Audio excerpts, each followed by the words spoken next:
Hey traders, Raghee here. Welcome to Charts and Coffee.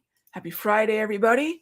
Yet another wild and wacky week, but we know what the market's concerned about, whether that be debt ceiling and the relief rally, the sigh of relief rally that we've been seeing in equities, or whether that is a slightly, and I do mean slightly, more hawkish central bank target rate probability expectation that's been factoring very slowly into Fed fund futures.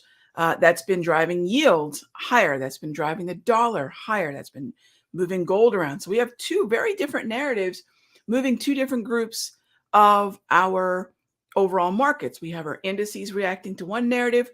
We have our yields, gold, currencies reacting to another. So this is an extremely important week because once we get the debt ceiling concerns, for the most part, out of the way, we'll end up factoring in those target rate probabilities and what the Federal Reserve is going to do next. Next meeting is in June. We'll talk about that in a bit. So as always, thank you so much for being here for our Caffeinate and Dominate 20 minutes.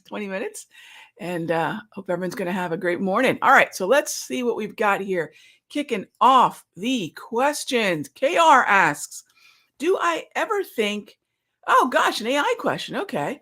Do I ever think AI could take over trading? You know, when I get asked about AI, and I've been playing around with Bard, I've been playing around with the Bing, which uses ChatGPT 4.0. I've been playing around with the ChatGPT OpenAI, learning how to prompt. I've been doing that for about, I guess, 2.5 months now, getting better at it. It's not that difficult. It's just a mindset. And what I have come to the conclusion, KR, is, and it depends on the field, will it overtake trading? It's going to help with investing. I've been finding some interesting prompts for investing. Longer term trading, I've been finding some interesting longer term. People who know how to use AI will be able to outperform people who do not. So that's the way I look at it, right? It's not that AI is going to take someone's job. It's someone, and I'm not talking broadly across multiple services and jobs. I'm talking just generally. My opinion now, again, just only 2.5 months of really digging in deep and learning how this works and so forth. People who know how to use AI could take over trading. Yes. But again, I don't believe it's going to be short-term trading. I don't believe it's going to be day trading. It's likely going to be longer-term swings or even investments. That's my very limited experience. All of us have fairly limited experience with AI. Something's changing every day. I think content creators, right? The more creative branch of work is going to be affected by AI more so than what we do as traders. So I am fascinated by it. I've totally become fascinated by it. All right, next up, Pat asks, could I talk about ZB and SI? Sure, let's talk about the long bond and silver. Now, are they related? Not necessarily, but they're two very interesting and volatile symbols that we're watching. First of all, what are we thinking about when we're looking at the long bond? Yields. If the bond market's moving lower, this includes TLT, we are going to have higher yields, and that's exactly what we're seeing. Because when we take a look at expectations from the Federal Reserve, there is a pesky little 1/4 point hike that's not probable, but it is growing in possibility. That's going to get yields moving higher. That's going to get the dollar moving higher.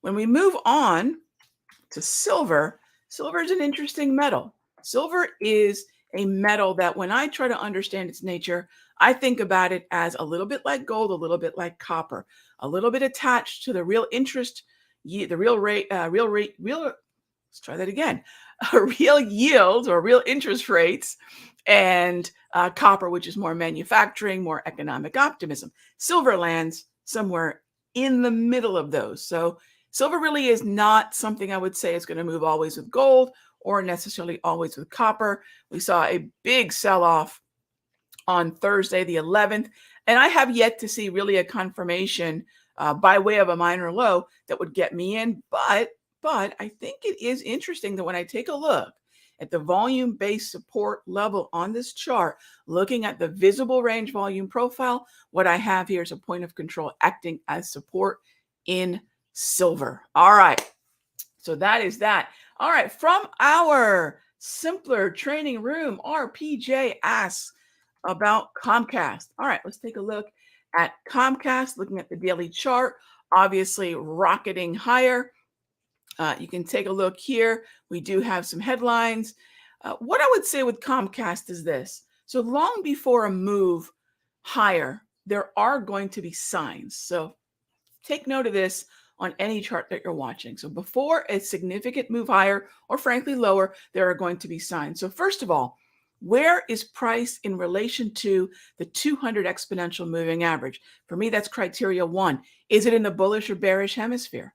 The second criteria is, and probably the most important, and this applies to everyone, and this is where my multi-trend indicator helps me the most. It's probably the most important thing on my chart. What is the underlying environment? Is it up? Is it down? Is it sideways? In this case, my multi-trend is green. Green means go. Green means bullish. And that means being above the 200 and having a green structure in the structure of, well, in this case, the daily chart of Comcast is going to indicate the path of least resistance is up. So when we shoot up like this, that's not necessarily helpful to me as a trader, because I'm not going to buy into a new high, especially after such a dramatic move like we saw yesterday. However, it does tell me I want to be a buyer only. And if at the end of every bit of analysis, the final thing isn't I'm going to be a buyer or I'm going to be a short seller, keep moving on because you really want that directional bias.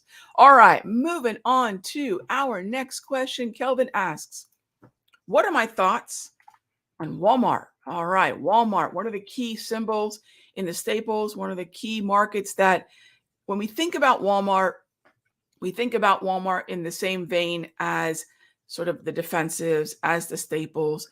I do want a trend here, right? I do want a trend. And I do want to see price above the 200 propulsion, both those things we have. So while this isn't maybe the strongest trend that I've seen with the most recent volatility, I'd rather be a buyer. So then I'm going to rely on my automated support and resistance. This is my Darvis 2.0. And you can see that it's sitting at 149.5 and 148, call it 148.20. In that zone, the way I imagine that, quite literally, and then I've got a little bit of volume here as well.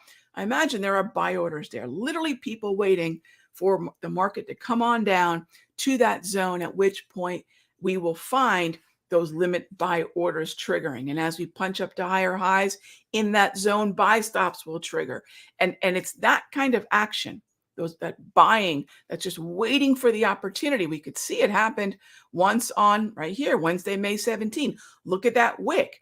It went right into that buy zone and those orders got activated. And that's what I'm going to look for ideally in something like Walmart. Definitely bullish bias. All right, next up is, can we take a look at ENPH? Oh, on the weekly. I like that. I like it. So longer term positions. And this is, I'll tell you, one of my favorite sessions that we do every week in the Sector Secrets Mastery is take a step back, look at the weekly time frames. You mentioned ENPH here, Martha. And I like to take a look at the larger tectonic plates of macroeconomics. Those are far slower moving, but still very powerful. Think tectonic plates and earthquakes and volcanoes. So they're important. We have a test at a point of control here. If I go back to 2021, January, I'm sitting at the weekly 200. That's the equator. We are still barely hanging on to the bullish hemisphere. And Martha, if I take a look at a minor low on the weekly time frame, that minor low, if I zoom in here just a bit, that minor low did fire off as price action got through. You can see here the 166.64 level. So once we get above that, for the most part, at the 200 plus the minor low price-based pattern, that's a potential buy follow through right there that I'm looking for. It's a buy zone, and now I'm expecting follow through to the upside. So thanks for the question, Martha. Next up, can we look at Home Depot on the daily? Sure. Home Depot is going to land us in a couple of interesting places. One, it's going to land us in the Dow. It's going to land at, well, a few places actually. The Dow, it's going to land us in the XLY as the third highest concentration weighted stock. High weighted concentration dominates the indices. It dominates the sectors. Home Depot is very heavily weighted in XLY. And of course, take a look at things like ITB and XHB or home builders or home construction. Home Depot is still below the equator and it is neutral. So if there is a support level to be bought, well, let's talk about the automated support and resistance of the Darvis 2.0. I'm not going to draw. In fact, much of my career now is automating things that I used to do manually. So it adds speed, it adds accuracy. And for traders who are struggling with the learning curve of trading, everything's automated. So what I would have done manually 30 plus years ago, even I'm using the automation. I love it. The automation tells me, editor, the automation tells me that the area around 280 has been support. And then the next level up is about 284. So between 284 and 280, once again, in a sideways market, as we get down to that area, I'm looking at those buy limits sitting there. Those buy limits create support. Off support comes the momentum trades as we move incrementally higher to maybe intraday or weekly newer highs. Buy stops get triggered. So we start to see all this buying momentum build in that zone. The Darvis identifies that for me. That's what I'd be waiting for. But to the upside, we kind of have a cap here, at least for now, whether that's the volume ledge sitting at about 297.5, or whether that's the 200 propulsion sitting at about 302. We know that once we get to those levels, the climb is going to be far more difficult because, again, we still are in that bearish hemisphere on Home Depot. All right, next up, we have Costco. Oh, sorry. Next question is, can we take a look at gold? Sure. So if we're going to take a look at gold, I'm looking at gold pretty much exclusively on the longer term. So whether that be hourly, maybe daily, even weekly. And gold, some of the things in the market that are sort of the marketisms, the fortune cookie wisdom sort of in the markets will dictate that gold is a flight to safety. It's not, right? What it does do is move based upon something called real yields or real interest rate, which is the nominal yield of a bond minus the rate of inflation. When that chasm narrows, right? In other words, it's less, what we'll see is gold move lower. When that chasm is greater, gold moves higher. Or another way you can look at this, it's easier to think of it directionally. Go to the interwebs, and all you need to do is pull up a chart of, here, let me see if I can't pull this up here. All you need to do is pull up a chart of real interest rates. And if you take a look at real interest rates, and that's here on the far left of my screen, when we have real interest rates, which is that blue line there, it's a little bit easier to see light. When you see that blue line starting to tick up, that's going to be gold moving lower. So it is a negative correlation. And that's what I'll look at to understand what's happening with gold. I don't fear that gold is going to start moving lower and turn into a downtrend. However, when you look at the overall support here, oversold stochastic and some Darvis support, yeah, we're in a wide zone. What can we do to minimize the uncertainty in a wider zone? Use a slow stochastic. All right. So mark it on my mind. Inverse relationship to real interest rates. Use a slow stochastic. Oversold buy north of the equator. I still like it long, but please remember gold's been very volatile for the past couple of weeks. May has been a tough roller coaster, Dramamine kind of month for gold. All right. Our next question is, let's see, Costco. Sure. Costco, lots of chop. Let's let Costco figure out what it wants to do with itself. I don't see a lot of clarity on Costco at the moment. All right, question from our free training room from Kiva, who asks, My charts look different. Different from what, my friend? Same charts. I'm on TradingView though. So for those of you that are wondering, yeah, Ron, these don't look like Thinkorswim. Very astute. Kiva, they are not. This is TradingView. I have the wonderful visible range volume profile on this screen. We have the multi-charts. We have the slow stow, grab candles, propulsion, all the good stuff. I think these are gorgeous charts, but maybe that's just me. Good stuff. All right, next up is Tesla. Taking a look at Tesla. Tesla has been the laggard in the XLY. It's been the laggard in the Qs. And I still don't see a lot of reason to be too bullish on Tesla. It's at least no longer in a downtrend. And if it's not in a downtrend, we can be open to the long or short side. What I would say is if I'm going to take some sort of swing, short-term swing, I would go to a 1-hour time frame.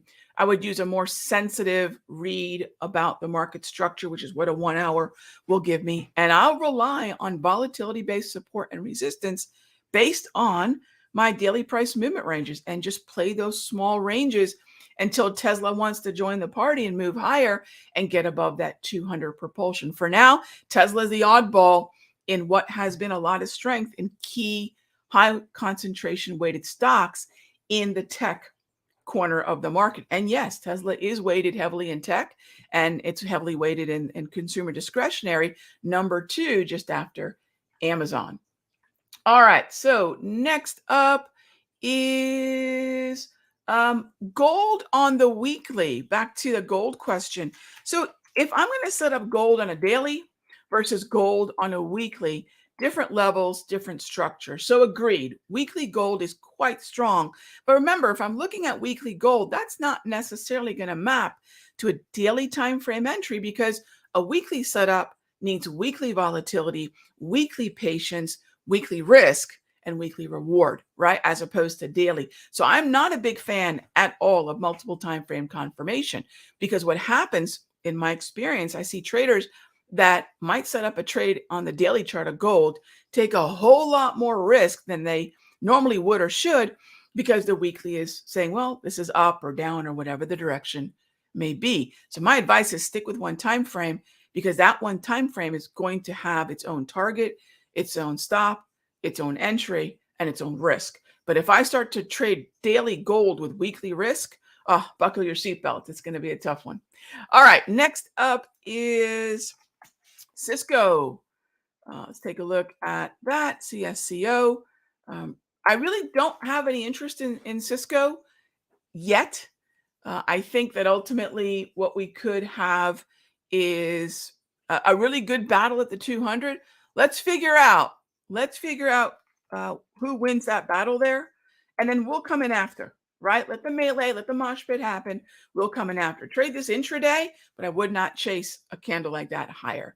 All right, there's a question about the Russell. We've been talking about the Russell in This Week in the Markets, which is the newsletter I put out every Monday morning.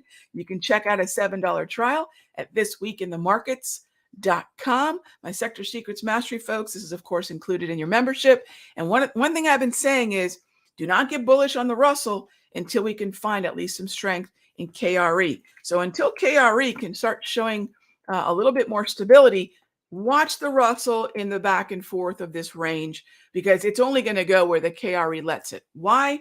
Because over 20% of the weighting in the Russell is in bank stocks, is in that financials corner. So shout out to the bot. She loves trading the Russell. We have a number of people that also love trading the Russell. But remember, it's going to go where KRE lets it. All right, gang. As always, thank you for joining me for our Caffeinate and Dominate 20 minutes. Have a great trading day. Remember, we have a lot going on in the economic calendar. Check out Forex Factory. Check out Trading Economics, whichever you prefer. Some guy named Powell is speaking today. All right. And by the way, quick update to the schedule. I'll be doing the Ask Me Anything closing session today, also in the options room. So options, folks, I haven't seen y'all in a while. I'll be there for the close. Bring your questions, bring your symbols. We'll have a great hour together to wrap up the week. All right, gang, be good to each other. I'll talk with you soon.